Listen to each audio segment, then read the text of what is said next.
So let's think about the future. 2030. What's the world going to look like?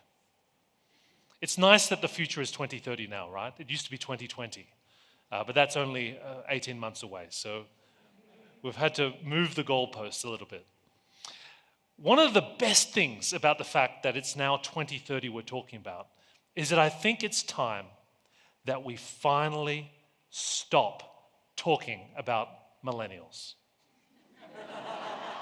I am so bloody bored of millennials. Wait, are there any here? I see a few young, beautiful faces, so I know there must be some. Who's a millennial? Put up your hands. Well, you all sat together for protection, did you? Actually, I'm surprised at how few there are because, Brazil is a millennial country. The vast majority of your country is millennial, except this room. So it's good you I noticed there was someone checking IDs at the door, so now I know why. Here's why millennials are not so important. They're not the future. They're the present.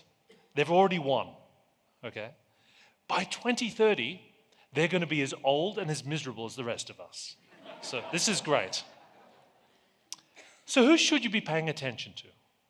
Well, if you want to think about the world of 2030, I actually think you should be paying attention to the most terrifying generation human civilization has ever encountered.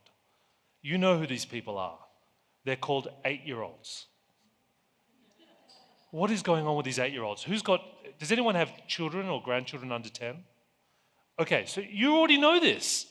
This is a generation that we have never encountered, who have such a profound, intuitive understanding of technology. And it's entirely your fault. You did this to them. You realize this, right? Because when a young child in the last couple of years has been crying, demanding your attention, as responsible adults, can I ask, what did you do to keep them happy? What did you give them to keep them quiet? Exactly. We as parents have failed an entire generation. It's an amazing social experiment though, and we're about to find out what it's going to do.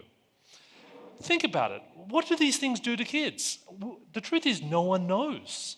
But by 2030, we're going to find out. You see, this isn't about mobile screens. Sometimes I talk to leaders and they go, we're prepared for the future. We've put our company services onto a mobile phone. I said, this is nothing. No one cares about the size of the screen. If you're growing up today, here's what the world looks like.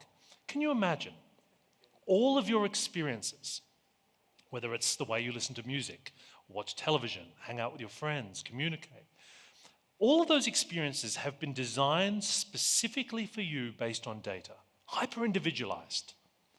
We didn't have that growing up, but they have never known another world.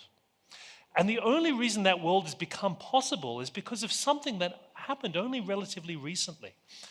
To me, it's a story that began in 2012. You remember 2012, of course. It was when the Mayans thought it was going to be the end of civilization. They actually picked a specific date, December 21. Now, as you know, the world didn't end in December 21.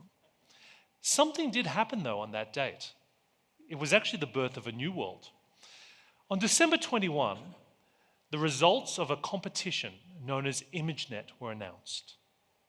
Now, those of you who believe in science fiction conspiracies might think this was actually, the date the world ended because it was the beginning of the machine learning revolution.